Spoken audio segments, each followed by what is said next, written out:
Welcome to Voyage Daily Tech, the most important news personalized for you every day, supported by Voyage.com. After listening to today's news, you'll know. First UK retailer Co-op, after a £120 million hack, now backs a startup that uses reformed hackers to train a new generation of cybersecurity talent. So we'll discuss why this business of redemption model matters and what it means for the talent war for gamers between corporations and criminal networks. Second, $98 billion in US data center projects face cancellation as a grassroots revolt threatens big tech's AI infrastructure expansion and the nation's competitive edge.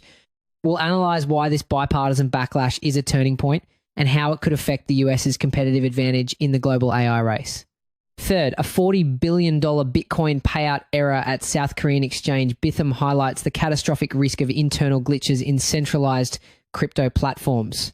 Today, we'll take a closer look at this massive unit confusion glitch and its implications for the stability of digital finance and crypto regulation. Fourth, over 900 Google employees demand the company divest from ICE and CBP contracts, escalating an industry-wide tech worker rebellion against government surveillance. In this episode, we'll break down this coordinated employee activism and what it signals for the neutral platform defense of major cloud providers. Fifth, a 13-year Linux veteran's return to Ubuntu reveals a House of Cards experience plagued by hardware issues and fragmented app package wars. This discussion will reveal how this frustrating experience connects to a market shift towards simple, appliance-like computing and what it means for desktop OS design. Let's start with a story that sounds like it's straight out of a movie. A man jailed for his role in a $2 million cryptocurrency theft is now being paid to mentor teenagers. Connor Freeman, a former cybercriminal, served prison time after being part of a sprawling online crime ring. Now, the concept of hiring reformed hackers might seem radical, but it's actually part of a risky model, sometimes called the business of redemption. The most famous example is probably Kevin Mitnick, who went from being one of the most wanted hackers in the world to a trusted security consultant for major corporations. Companies that do this have to build trust through intense background checks and continuous monitoring, but they're betting that a person who knows exactly how to break in is the best person to teach you how to keep others out. He says he was groomed online while playing Minecraft, admitting, I stumbled on these various different darknet hacking forums and then found myself involved with large-scale cryptocurrency theft. And this isn't an accident. You see, researchers have found that these online gaming communities can sometimes mirror the social structures of gangs. You have older, more experienced players who act as leaders, grooming younger, impressionable kids who are looking for approval and a sense of belonging. A 2022 study confirmed that for many teens, the attitudes and norms of their online peer group are a huge predictor of whether they'll engage in criminal hacking. It's a powerful psychological pull. Now, he's working with a startup called the Hacking Games, backed by a major retailer, the Co-op, but this is where the situation takes a more complex turn. The Co-op isn't just any company. They were the victim of a ransomware hack that cost them a staggering £120 million in lost profits. After being hit hard, they're now fighting back by recruiting the very same type of talent that once targeted them. What the Co-op is doing represents a major shift in corporate security strategy. Instead of just building higher walls, they're engaging in what experts call offensive defense, proactively shaping the talent pool to their advantage. The return on investment for this can be huge. Research shows that effective cybersecurity training can save companies over $1 million per breach and can cut the success rate of phishing attacks by more than half. So they're not just spending money, they're making a calculated investment in their future security. This reveals a new kind of war. The CEO of the Hacking Game says there's 100% overlap between gaming and hacking, but he gives a chilling warning. The people who've worked that out are the bad guys. Now, that 100% overlap claim is a bit of an oversimplification, but there's a kernel of truth to it. What he's really talking about are the cognitive skills that gaming develops, things like strategic thinking, rapid problem solving, and persistence. To put that in perspective, the US military has actually formed its own esports teams, not just for fun, but to connect with and recruit tech-savvy young people who have exactly these kinds of skills. So the bad guys and the good guys are essentially fishing in the same pond. He describes a whole generation of natural-born hackers with incredible skills who are invisible to the corporate world, but not to criminal networks looking to recruit them. The core conflict is a high-stakes race for talent. Another hacker from the same crypto heist, who served 4 years in prison, told students he would have taken a different path if he had known you could be paid a lot of money to do the right thing. This detail really highlights the motivation, but it's worth noting that this scared straight approach, where former criminals warn kids, has a complicated history. For non-violent digital crimes, the effect is still being studied. Some research on traditional scared straight programs found they were often ineffective and in some cases could even glamorize the criminal lifestyle. The key here is to make the ethical path not just righteous, but also rewarding and accessible. The lesson is clear. The fight against cybercrime is no longer just about building better firewalls. It has become a high-stakes recruitment battle for the next generation of digital talent, a war being waged for gifted gamers and coders who could either become a company's biggest threat or its greatest defense. Speaking of battles, the tech industry is now fighting a completely different kind of war on its home turf. In just a few months, local communities across America have delayed or outright cancelled a staggering $98 billion worth of data center projects. The situation presents a fascinating duality. While the US is hitting the brakes on this kind of infrastructure, other countries are hitting the accelerator. For instance, NVIDIA's CEO noted that it can take 3 years to build a data center here, while in China, similar projects are finished in months. This raises real questions about whether the US could lose its infrastructure advantage in the global AI race. This groundswell of opposition is playing out in places like Monterey Park, California, where just 5 residents took on a plan to build a data center the size of 4 football fields. Through a frenetic campaign in English, Chinese, and Spanish, they amassed nearly 5,000 petition signatures. In just 6 weeks, they won, forcing city leaders to issue a moratorium on construction. And what's remarkable is how they did it. It wasn't just about petitions, it was a model of multi-ethnic, community-driven organising. By blending cultural solidarity with environmental justice, they created a united front that was more powerful than a purely political coalition. This Monterey Park playbook is now being studied by other communities, showing that a culturally grounded fight can be incredibly effective. And it's not an isolated incident. One organiser called it a revolt in the heartland. This is a national movement with more than 50 active groups across 17 states fighting back. The core conflict is over. The enormous drain these facilities place on local resources, causing power grids to strain and energy costs to soar for everyone. Now, these projects are often sold to towns with promises of huge tax revenues, and that's sometimes true. In Loudoun County, Virginia, for example, data centres now contribute over a third of the county's tax base. But there's a hidden cost that's starting to hit residents' wallets. A recent analysis of the PJM electricity market, which covers 13 states, found that the demand from data centers led to a price increase that could add up to $18 a month to the average residential bill in some areas. So communities are starting to ask, is the trade-off really worth it? However, if you zoom out, you'll see another layer to this story. This backlash has created some of the most unlikely political alliances in the country. In Michigan, Stop the Steal activists have joined forces with Democratic Socialists of America organisers. In Virginia, it's environmentalists and NIMBYs. In Indiana, it's conservatives and green energy advocates, all united by what one organiser calls a physical manifestation of their mistrust of big tech. It's a clear sign of how this issue cuts across traditional political lines. The progressive left often frames it as a fight against corporate greed and for environmental justice. Meanwhile, the populist right sees it as a battle for land rights and a way to push back against the power of big tech. They're arriving at the same conclusion for completely different reasons. The sheer breadth of the opposition led one analyst at the research group Data Center Watch to declare there's no safe space for data centers. This bipartisan pushback is now turning the tide at the state and federal levels, with politicians from Governor Abigail Spanberger to Senator Bernie Sanders backing calls for regulation and moratoriums. As the demand for AI and digital services explodes, a powerful, decentralized movement of everyday citizens is now directly challenging the physical expansion of big tech. Now, from the physical world to the digital, a single internal error at a crypto exchange highlights a different kind of fragility. The most unexpected news in the financial tech world today has to be this. A South Korean exchange just made one of the biggest mistakes in financial history, accidentally paying out over $40 billion in Bitcoin. The company, Bithumb, planned to give 695 customers a small cash reward of just $1.37. Instead, it gave each of them 2,000 Bitcoins, turning them into instant multimillionaires on paper. Now, an error this massive wasn't a hack, but a catastrophic internal failure. The most likely culprit is something called unit confusion in the software. The system was supposed to process a payment of about 2,000 Korean won, but it seems to have confused the currency unit won with the crypto unit BTC. In financial software, this is a cardinal sin. It shows a fundamental breakdown in the checks and balances that are supposed to ensure the system knows the difference between a dollar and a Bitcoin. The platform realized its mistake almost immediately. Within a staggering 35 minutes, it restricted trading and withdrawals for all 695 affected customers.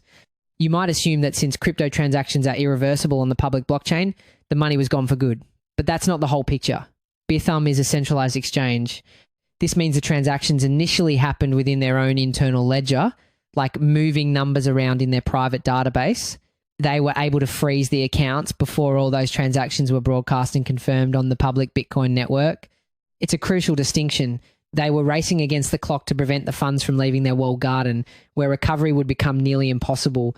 In that short window, the company managed to recover 99.7% of the 620,000 Bitcoins that had been mistakenly sent out. That 99.7% recovery figure sounds great, but what about the other 0.3%? Believe it or not, that tiny fraction represents about 1,860 Bitcoins. At the time, that was worth well over $100 million. And getting it back is a legal nightmare because a 2022 South Korean Supreme Court ruling found that a person who received crypto by mistake was not legally required to return it. So if any of those customers managed to move the Bitcoin off the exchange into a private wallet, Bithumb may have no legal power to force them to give it back. That $100 million could be gone for good. Bithumb issued a statement to make it clear that the matter had nothing to do with external hacking or a security breach, calling it an internal glitch. Predictably, the story didn't end there. South Korea's financial regulator, the Financial Supervisory Service, is now looking into the incident. It confirmed that any sign of illegal activity would trigger a formal investigation. This incident is a massive stress test for South Korea's entire approach to crypto regulation. The country's financial authorities have formed an emergency task force to investigate not just Bithumb, but other exchanges too. They're trying to figure out if their current rules are strong enough to prevent a system-wide meltdown. This is their moment to decide whether to get much tougher, perhaps requiring external audits and holding exchanges strictly liable for these kinds of failures. In response, Bithumb CEO Lee Jae-won said the company will take this as a lesson and prioritize customer trust over external growth. As an apology, the exchange is compensating customers who were active at the time with about $13.66 and will waive some trading fees. The company also pledged to improve its systems, even introducing AI to detect abnormal transactions in the future. Now, Bithumb's promise to use AI sounds proactive, but it's worth being realistic here. AI isn't a magic wand. While it's great at spotting patterns, it struggles to understand context. Could an AI reliably tell the difference between a legitimate whale making a massive trade and a catastrophic glitch like this one? It's tough. Many of these AI systems are also black boxes, meaning even their creators can't fully explain how they reach a decision. So while it's a step, relying on AI alone to prevent the next $40 billion mistake might be wishful thinking. This wasn't a hack or a complex scheme, but a colossal internal error that briefly created $40 billion out of thin air before it was just as quickly erased, leaving regulators with major questions about the stability of digital finance. Speaking of major questions, a different kind of crisis is brewing inside Google. This one centered on ethics and corporate responsibility. Google is powering a campaign of surveillance, violence, and repression. That's not a line from a competitor. It's a direct quote from Google's own employees. More than 900 Google workers have signed a bombshell open letter, and they are not holding back. They say they are appalled by the violence and horrified by their own company's part in recent actions by US Immigration and Customs Enforcement, or ICE, and Customs and Border Protection, known as CBP. The letter gets specific. It alleges that Google Cloud is directly aiding CBP surveillance. It also claims Google is powering Palantir's Immigration OS system, which is used by ICE. To understand the core of the conflict, you have to look at how cloud providers like Google position themselves often as neutral utilities, like an electric company. They provide the power, but they don't control what you plug into the wall. The problem is when their client is a company like Palantir, which has a reported $30 million contract to help ICE track migrants, it raises a huge ethical question. Where does Google's responsibility end? Are they just providing a service, or are they complicit in how that service is used? A while back, we analysed how Washington has been sending mixed signals on AI oversight. The Senate voted 99-1 against a blanket ban on state-level AI regulation, while the administration's AI action plan argued that AI is far too important to smother in bureaucracy at this early stage, aiming to curb stricter state rules. That policy tug-of-war leaves companies like Google to draw their own ethical lines in grey areas, exactly the vacuum this letter is trying to fill. What really brought this to a head was the employees' next move. They began weaponizing the words of Google's own leadership to make their case. They are quoting Google's chief scientist, Jeff Dean, who recently wrote, "We all bear a collective responsibility to speak up and not be silent. The employees are using that exact sentiment to turn up the heat on their executives." And as we discussed a while back, there's a broader ideological split running through AI between safety-first voices and accelerationists that keep surfacing inside big tech. This moment at Google is another flare-up of that divide. We've seen this movie before, but with a twist. Back in 2018, over 4,000 Google employees protested a military AI contract called Project Maven, and the company actually backed down. It was a huge win for employee activism. We previously unpacked how that kind of internal conflict, leadership's business deals versus workers' ethical lines, has become a defining feature across the industry. But here's where the plot thickens. Research shows that by 2025, Google quietly updated its AI principles, removing the specific language that prohibited it from developing AI for weapons and surveillance. This policy shift is exactly what opened the door for the kinds of contracts the employees are protesting today. Their demands are an ultimatum. First, they want Google to disclose every single contract and collaboration it has with CBP and ICE. Second, they are demanding the company divest from these partnerships entirely. They are also calling for an emergency internal Q&A on the company's government contracts, and for safety measures to protect workers from the very agencies their company is working with. This internal rebellion is part of a mounting pressure campaign across the tech industry, with employees from Amazon, Spotify, and Meta recently writing a similar letter.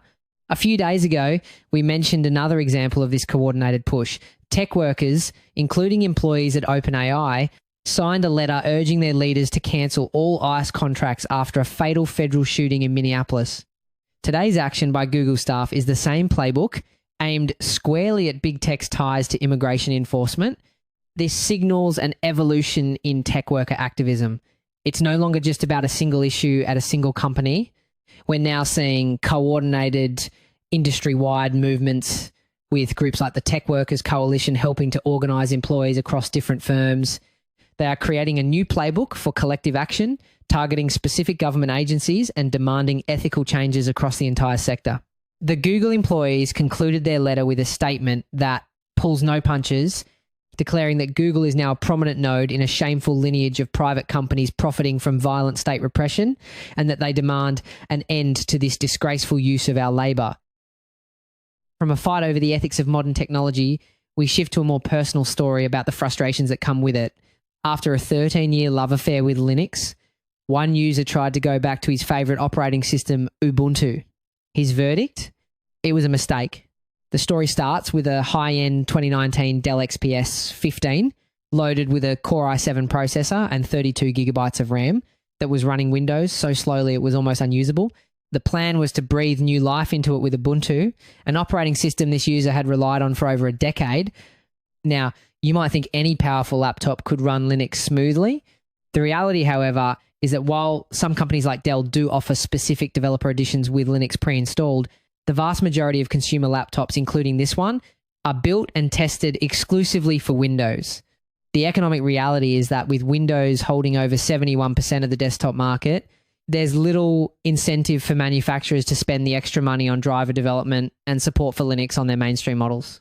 So from the very beginning, this user was fighting an uphill battle, and the dream of a smooth, fast machine quickly turned into a nightmare of technical glitches. Right away, the fingerprint reader didn't work. Then system updates failed to install because of a hardware-specific issue. For the first month, Ubuntu refused to even mount his Windows partition before suddenly working for unknown reasons. Apps downloaded from the official Ubuntu App Center would quietly fail to install with no error message at all. This isn't just a random bug, it's a symptom of something insiders call the Linux package wars. Instead of one unified app store, there are competing formats like Snap, which is pushed by Ubuntu's parent company, Canonical, and Flatpak, which is backed by a different community. It's a strange paradox that installing software on Linux can somehow be more confusing today than it was 20 years ago. And the frustrations didn't stop at apps. He describes the experience of using Linux as building a house of cards where one tiny update can cause the entire system to come crumbling down. Getting the gaming platform, Steam, to run took hours, required installing outdated libraries, and still crashed. Even then, games refused to recognize his audio interface, playing sound only through the laptop's tiny speakers. Professional music software was fickle with his equipment, and key plugins he relied on simply weren't available. Interestingly enough, this reveals a really sharp split in the creative world. Linux is actually the king in high-end visual effects for movies. The industry even has a standard platform to make sure tools like Autodesk Maya run perfectly, but it completely failed to capture the music and graphic design worlds. The reason is that industry giants like Adobe never brought their Creative Cloud suite to Linux, and the complex plugin ecosystem for music production is built entirely around Mac OS and Windows. Even basic functions were a struggle. If the laptop went to sleep, it refused to reconnect to his external hard drive or SD card reader upon waking, forcing a full reboot every single time. The final analysis is a gut punch to the Linux promise. Yes, the machine runs faster and quieter for basic web browsing, but for everything else, there's a massive catch. You can game on Linux, but a console provides a smoother experience. You can make music, but a Mac is easier and supports more professional tools. After 2 decades of development, the conclusion is stark. Linux can do all the things now, but for everything it does, it always feels like there's a better option. Ultimately, this user's frustration points to a huge shift in what people even want from a computer today. This experience highlights a clash in philosophy. A traditional Linux distribution like Ubuntu offers a powerful, customizable operating system. But what the success of Google's Chrome OS, which is also built on Linux, proves is that many users don't want to be a system administrator.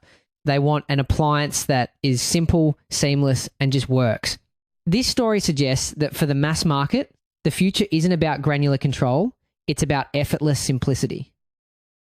That's it for today on Voyage Daily Tech. Follow, share, and stay tuned for daily updates coming your way tomorrow.